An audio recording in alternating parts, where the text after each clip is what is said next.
That's not good.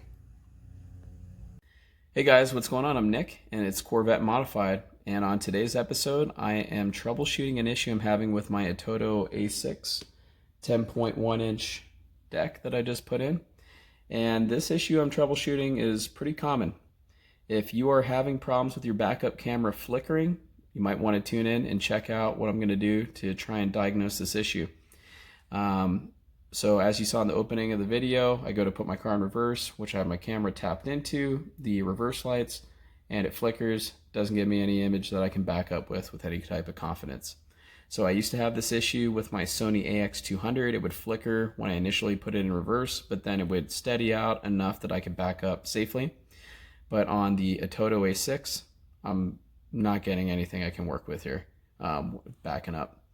So I did some research, and the very first thing and the most common thing you're going to find people suggest is that you should go out and buy a new camera. And I'm not going to be a parts changer. I'm going to let my diagnostic do the talking and lead me to a solution rather than just throwing parts at it.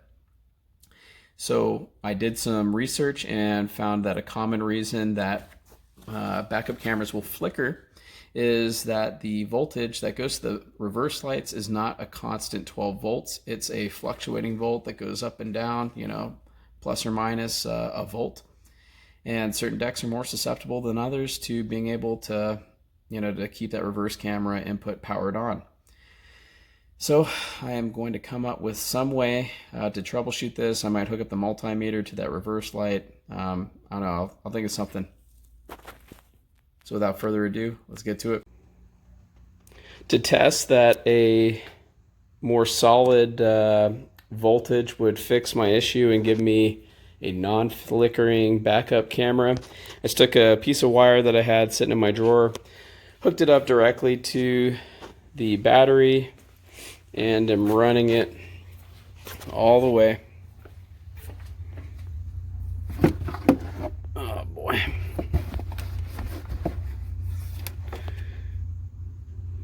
To my camera cable, and as you can see, I'm standing in front of the camera here, and there's no flickering going on.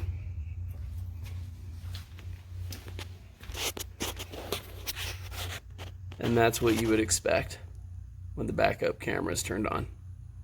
Based on that demonstration, my permanent fix is to install a wiring relay. This is actually the bottom half of a relay I'm going to be putting in.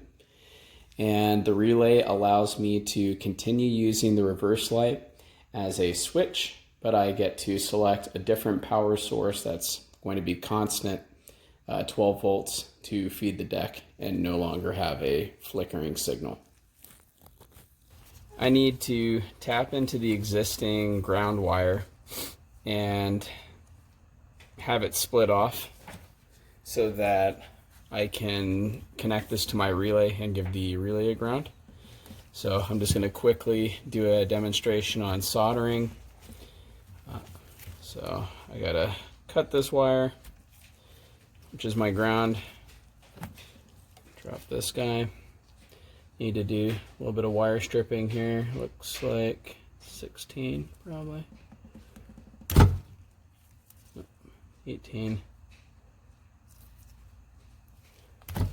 There we go.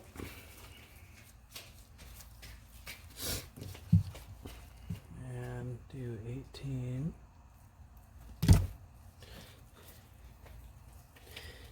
There's a piece of wire that I am adding in. Don't forget to add the shrink tube prior to doing the solder. It's a common mistake. You solder things together and then you realize you forgot to put the shrink tube on.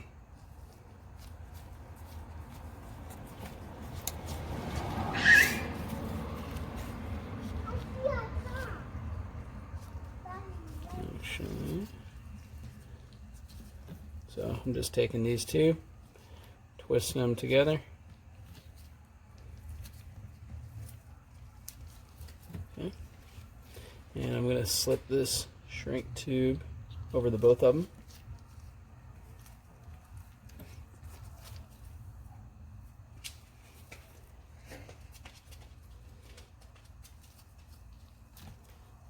Got my little buddy out here.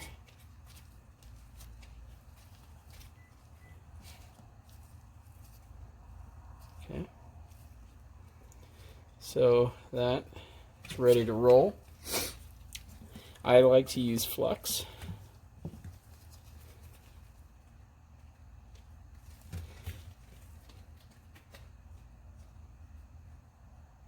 Just helps solder take.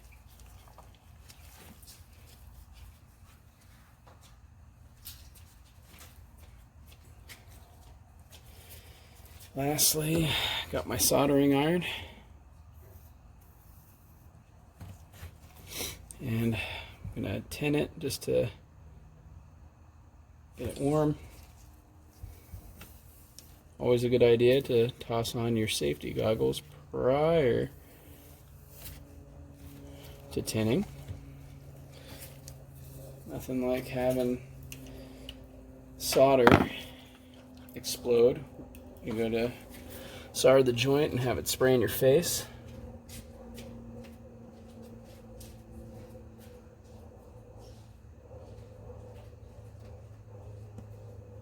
Oops.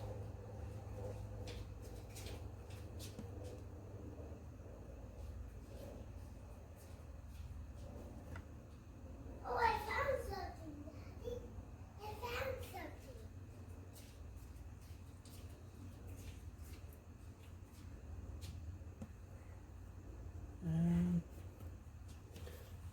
There we go. Something. It's getting smoky. Now that is soldered up, I'm going to slide the shrink tube over this, and then just hit it with some heat.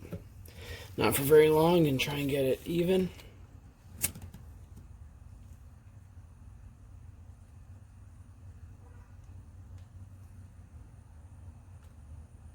And there we go.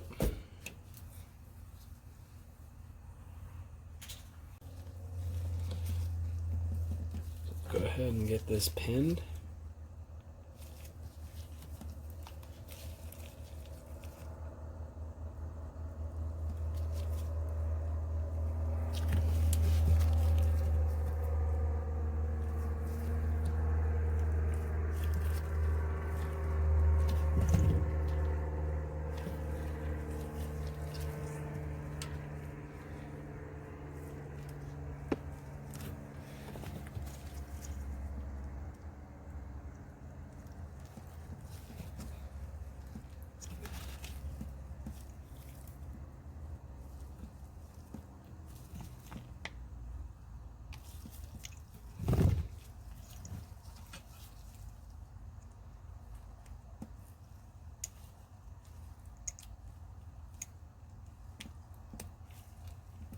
One down.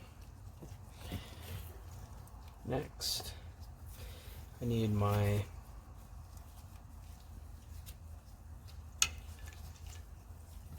reverse signal, which conveniently white is the switch on the harness.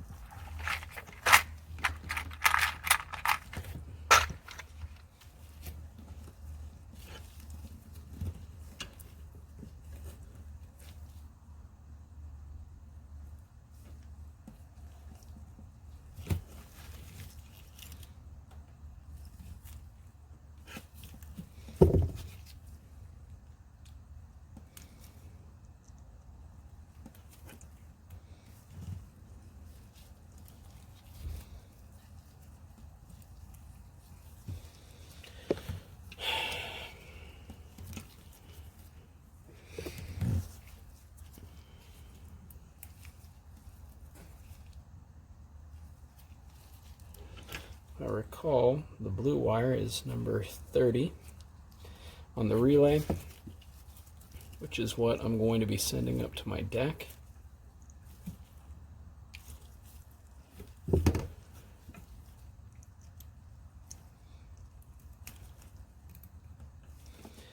And lastly, I believe the yellow is the one I need. It's 87. Yep, 87 it is.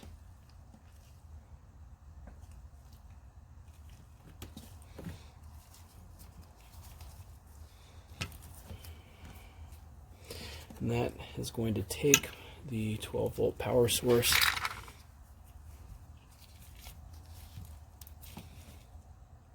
from my deck, or from my amp,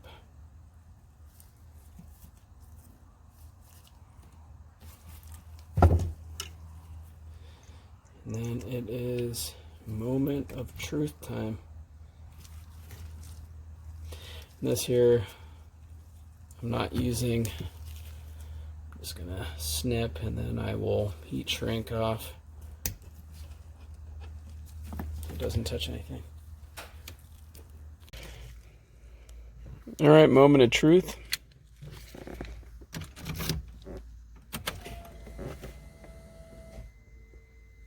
And we're in business.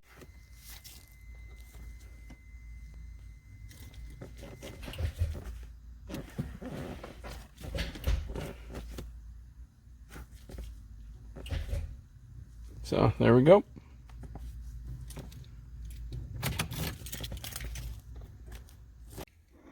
So that's going to wrap it up. I hope this video was helpful to other Corvette C5 owners, or to people that may have a different type of vehicle but are having a common problem that spans more than just this type of vehicle.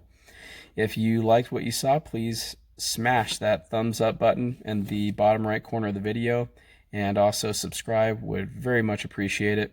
If you have any feedback, constructive criticism, comments, whatever, give a comment to me. I'm going to be pretty responsive on getting back to you.